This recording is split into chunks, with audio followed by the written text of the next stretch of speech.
அனைவருக்கும் வணக்கம். தமிழ்நாடு டுடே எப்படி இருக்குன்னு பார்த்து நாட்டு மக்களுக்கு எடுத்து சொல்ல வந்திருக்கக்கூடிய இந்தியா டுடேவினுடைய இந்த நிகழ்ச்சியில பங்கெடுக்கிறதுல நான் மிகுந்த மகிழ்ச்சி அடைகிறேன், பெருமைப்படுகிறேன். தமிழ்நாட்டு மக்களோட மனசுல என்ன இருக்குன்னு இந்தியா டுடேவும் சி ஓட்டஸ் நிறுவனமும் நடத்தின சர்வேயில தெளிவா தெரிஞ்சிருக்கும். உங்க சர்வே படி திமுக கூட்டணி 45% ஆதரவோட லீடிங்ல இருக்கு.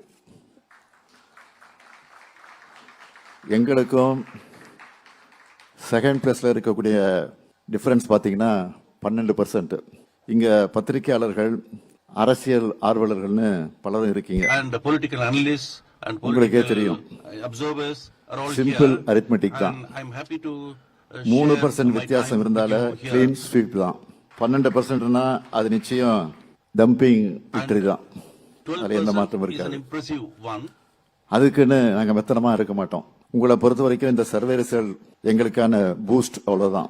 ஏனென்றால் திமுக என்பது எப்போதும் என்றென்றும் மக்களோட இருக்கக்கூடிய இயக்கம், மக்களுக்காக பாடுபடக்கூடிய இயக்கம். அதனால இன்னும் உற்சாகமா உழைச்சி உங்களுடைய கணிப்பை உண்மையாக்குவோம். கடந்த 5 ஆண்டுகளாக பார்த்தோம். லாஸ்ட் இயர் தமிழ்நாட்டோட எக்கனாமிக் growth எவ்வளவுன்னா 11.19%. இந்த டபுள் டிஜிட் வளர்ச்சியை லாஸ்டா எப்போ அச்சீவ் பண்ணோம் தெரியுமா? 14 ஆண்டுகளுக்கு முன்னாடி. அதுவும் திமுக ஆட்சியில தான். NIRF தரவரிசையில் தலை சிறந்த 100 கல்லூரிகள்ல தமிழ்நாட்டை சேர்ந்த கல்லூரிகளோட எண்ணிக்கை எவ்வளவு தெரியுமா? 33. டாப் 50 ஸ்டேட் யூனிவர்சிட்டிஸ்ல 10 யூனிவர்சிட்டிஸ் தமிழ்நாட்டில் தான் இருக்கு. நிதி ஆயோக் வெளியிட்ட SDG குறியீட்டுல 78 புள்ளிகளோட தமிழ்நாடு 2வது இடத்துல இருக்கு. இப்படி எந்த புள்ளி விவரம் எடுத்துக்கிட்டாலும் தமிழ்நாடு டாப்ல இருக்கு. அதனாலதான் 65க்கு மேற்பட்ட ஒன்றிய அரசு விருதுகள் தமிழ்நாட்டை தேடி வருது. இப்படி ஏராளமான புள்ளி விவரங்களை என்னால பட்டியலிட முடியும். இதெல்லாம் சாதாரணமாக நாங்க சாதிச்சுடல.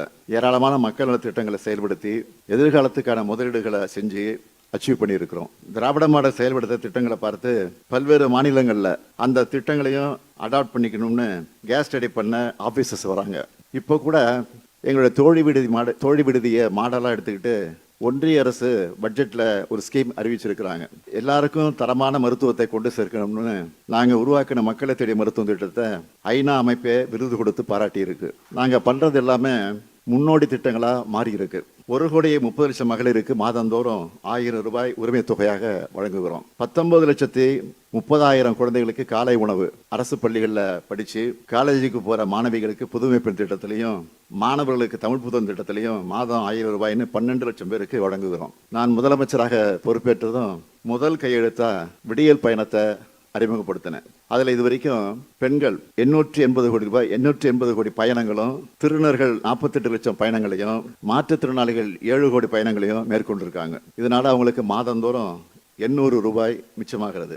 இப்படி இல்லம் தேடி கல்வி, எண்ணும் எழுத்தும், ஊட்டச்சத்தை உறுதி செய், மக்களை தேடி மருத்துவம், இன்னுயிர் காப்போம், நம்மை காக்கும் 48, நலன் காக்கும் ஸ்டாலின், பாதம் காப்போம், இதயம் காப்போம், கலைஞர் கனவு இல்லம், அன்பு கரங்கள் திட்டம், அன்பு சோலை திட்டம், தோழி விடுதி, குறு சிறு நிறுவனங்களுக்கு கடன் உத்தரவாத திட்டம், கலைஞரின் அனைத்து கிராம ஒருங்கிணைந்த வேளாண் வளர்ச்சி திட்டம், கலைஞர் நகர்ப்புற மேம்பாட்டு திட்டம், உங்களுடன் ஸ்டாலின், கலைஞர் கைவினை திட்டம், மாற்றுத்திறனாளிகளுக்கான உரிமை திட்டம், உள்ளாட்சி அமைப்புகளில் மாற்றுத்திறனாளிகளுக்கு நேரடி நியமனம், முதலமைச்சர் கோப்பை, அயோத்திதாச பண்டிதர் குடியிருப்பு மேம்பாட்டு திட்டம், தொல்குடி திட்டம், டாக்டர் கலைஞர் விளையாட்டு உபகரணங்கள் வழங்கும் திட்டம், பேராசிரியர் அன்பழகனார் கல்வி உட்கட்டமைப்பு மேம்பாட்டு திட்டம், பெருந்தலைவர் காமராஜர் கல்லூரி மேம்பாட்டு திட்டம், அண்ணல் அம்பேத்கர் தொழில் முன்னோடிகள் திட்டம், முதலமைச்சரின் தாயுமானவர் திட்டம், முதலமைச்சரின் கிராம சாலை மேம்பாட்டு திட்டம், கல்லூரி மாணவர்களுக்கு மடிக்கணினி திட்டம்னு ஏராளமான திட்டங்களை செயல்படுத்திட்டு இருக்கிறோம். இதெல்லாம் மக்கள் கிட்ட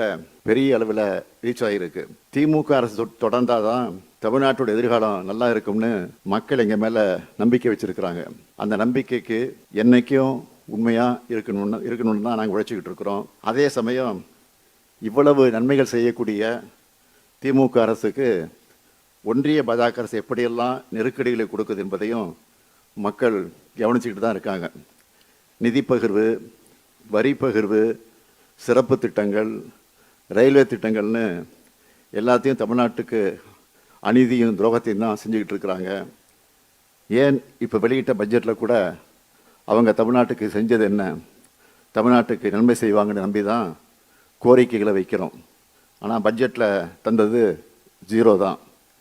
இப்போது என்டிஏ கூட்டணிக்கு அதே 0வை மக்கள் திருப்பி தரப்போகிறாங்க.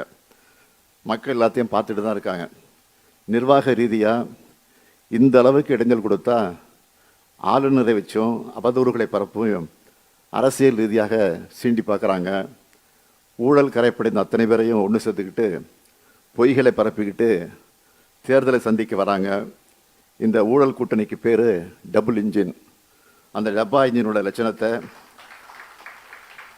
டெல்லி, உத்தரப்பிரதேசம், பீகார்னு பல மாநிலங்களை பார்த்துக்கிட்டு தான் இருக்கோமே. பாஜகவை பொறுத்த வரைக்கும் வெறுப்பை பரப்பி பிரச்சனைகளை உருவாக்கி அதில் குளிர்காயணும்னு நினைக்கிறாங்க. ஒரே ஒரு எக்ஸாம்பிள் சொல்கிறேன். தமிழ்நாட்டை போலவே அஸ்ஸாம்லேயும் இப்போ தேர்தல் வரப்போகுது. அதுக்கு அஸ்ஸாம் பிஜேபியோட சோஷியல் மீடியா பக்கங்களில் வீடியோக்களை வெளியிட்டு வராங்க. நீங்கள் எல்லோரும் பார்த்துருப்பீங்க. அதில் அந்த மாநிலத்தை சார்ந்த ஆளும் பாஜக முதலமைச்சர் துப்பாக்கியில் குறிவைக்கிற மாதிரி போட்டிருந்தாங்க. அதுவும் யாருக்கு எதிராக? இப்படிப்பட்ட காட்சியை வைக்கிறதுக்கான துணிச்சல் அவங்களுக்கு எங்கேருந்து வந்துச்சு? ஜனநாயக இந்தியாவில் இப்படியெல்லாம் நடக்கும்னு யாராவது நினச்சி பார்த்துருப்போமா? இந்த நிலைமையை தான் இந்தியா முழுக்க ஏற்படுத்தணும்னு அவங்க நினைக்கிறாங்க. அதுக்கு அவங்களுக்கு துணையாக இருக்கிறது 2 விஷயம். ஒன்று அடிமைகள், இன்னொன்று அவதூறுகள். இதையெல்லாம் பயன்படுத்தி ஜனநாயகத்துக்கான அத்தனை விழுமியங்களையும் ஒழிச்சிடணும்னு நினைக்கிறாங்க. அதுக்கு நாட்டில் உள்ள ஜனநாயக சக்திகள் நிச்சயம் இடம் கொடுக்கக்கூடாது. தமிழ்நாட்டுக்கு சேர வேண்டிய நிதியையும் நீதியையும் நிச்சயமாக நாங்கள் பெற்று தருவோம். பாஜகவோட பாசிச அரசியல் தமிழ்நாட்டுக்கு நிச்சயம் நிச்சயம் நிச்சயம் இது எடுபடாது, நிறைவேறாது. திராவிட மாடல் 2.0வில் தமிழ்நாட்டை காத்து இந்தியாவோட நம்பர் 1 மாநிலமாக தொடர்ந்து வளர்த்தெடுப்பது நிச்சயம்.